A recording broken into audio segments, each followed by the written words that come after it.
So here we're going to cover CPU shares and virtual device context, the storage VDC type, the deployments that I mentioned in the basic VDC section prior, and then use cases for virtual device context and VDC consolidation. So virtual device context and CPU shares.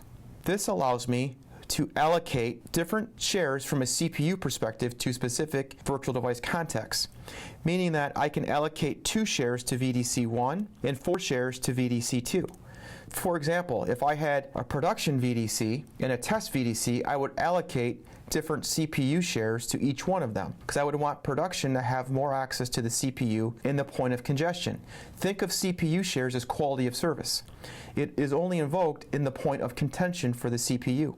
So once there's contention for the control plane on the supervisor module, I can kick in CPU shares and allocate scheduling to the CPU of the supervisor module based upon a per VDC in the shares allocated to it. The thing to note here is CPU shares is supported on the Supervisor 2, Supervisor 2E with NXOS version 6.1 and higher. VDC types. Within the Nexus 7000, we introduced a new VDC type of storage VDC. Think of it as a virtual MDS running within a virtual device context, just running storage protocols. So I can run the exact same storage protocols that I'm running within my MDS series platform, meaning that I can do full zoning, enter the IVR function, fabric binding, etc., to where it's all running within the storage VDC.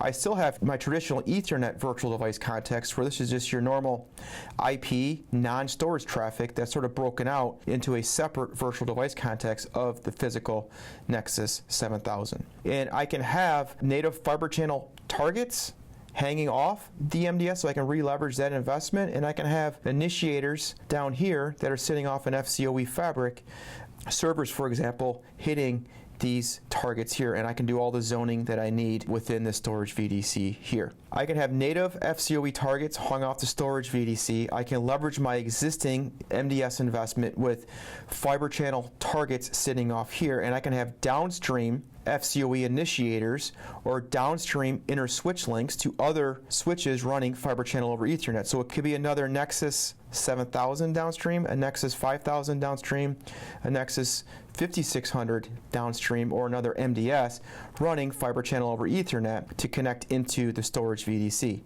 The Ethernet VDC would still run non-storage protocols. It would just be IP communications in this Ethernet only VDC.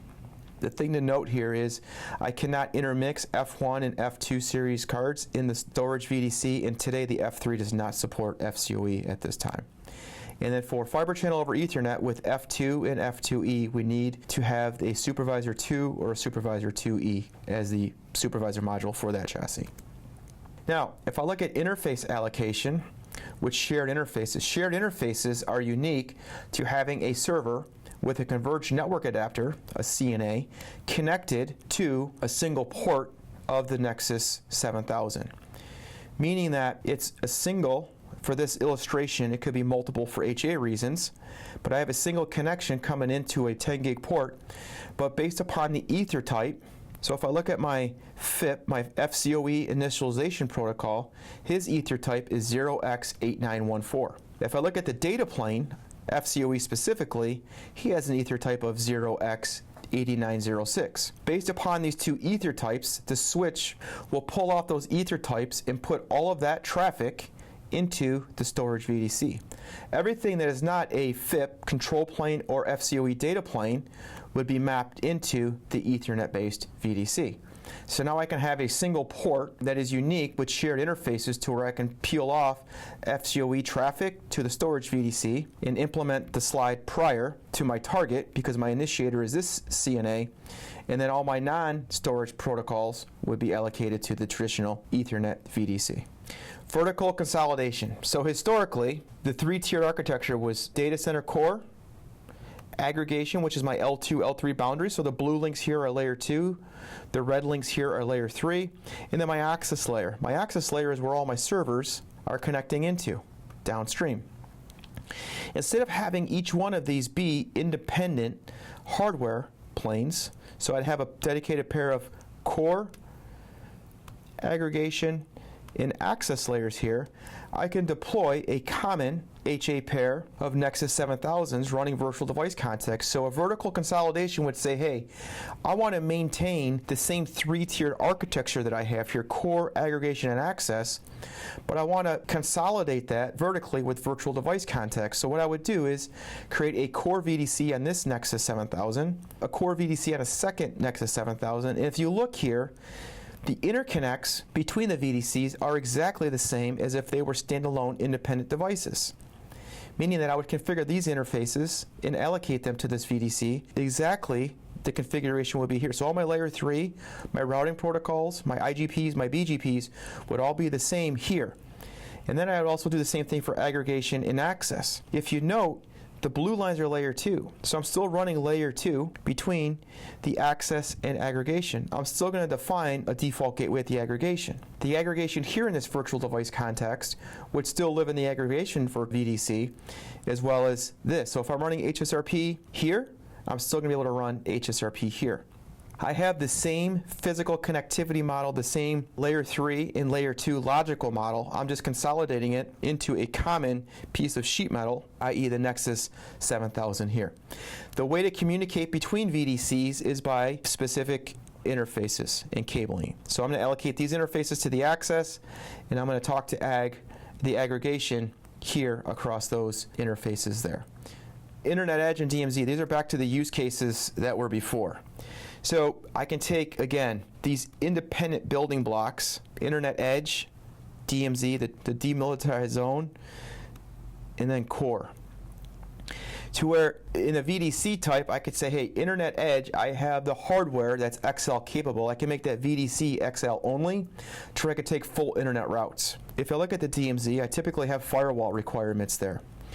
Well, I have them here, so what can I do? I can sort of do like the VDC sandwich, if you will, to where I have the exact same policy from a security perspective from internet to DMZ, and the firewalls would instantiate policy based upon what's defined here on a permit and a deny basis. And I would have my active and my standby relationships from a firewall point of view. And I can have my core.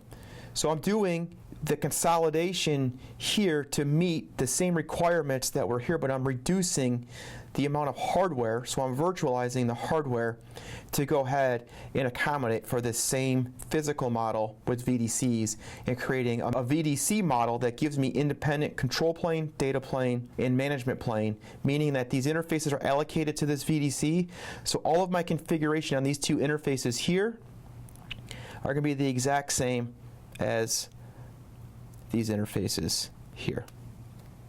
And if I look at OTV, so here's a sample OTV topology, so overlay transport virtualization. This is a very common deployment and use case that I have pervasive across many of my customer environments. So if I take that same three-tiered model, it doesn't have to be a three-tiered model, but it shows you all the different layers that are within the data center. So if I have layer 3 core functionality, this could be a dedicated set of devices or it could be a virtual device context.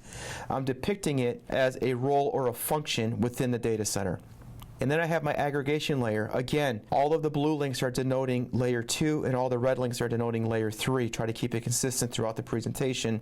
And then I have all my servers down here connected, different sets of tools, etc., connected to the access layer to where I'm feeding things up via port channels via VPC running here at the aggregation layer. But the call out here is I have OTV, overlay transport virtualization, running in its own virtual device context, meaning that I'm going to leverage virtual port channels running here at the aggregation layer to where from the OTV VDC, I'm going to run a port channel for HA and multipathing between the OTV VDC and my aggregation. So I have a path here and a redundant path here, and I'm leveraging a port channel to connect into that the same way my access layer is connected in via port channels.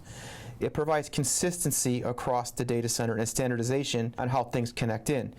Also, from an OTV perspective, I have to define my layer 3 interface, and I would connect the layer 3 join interface up to the data center core. And I have redundancy, because we talked about high availability, another OTV edge device sitting here, fed in the same way. So this would be data center 1, which I call out here. And then in data center 2, I replicate the exact same configuration of OTV VDC here and OTV VDC here. There is a whole section dedicated to OTV, and I will cover it in more detail, but from a VDC point of view, this would be a common best practice on how to deploy overlay transport virtualization.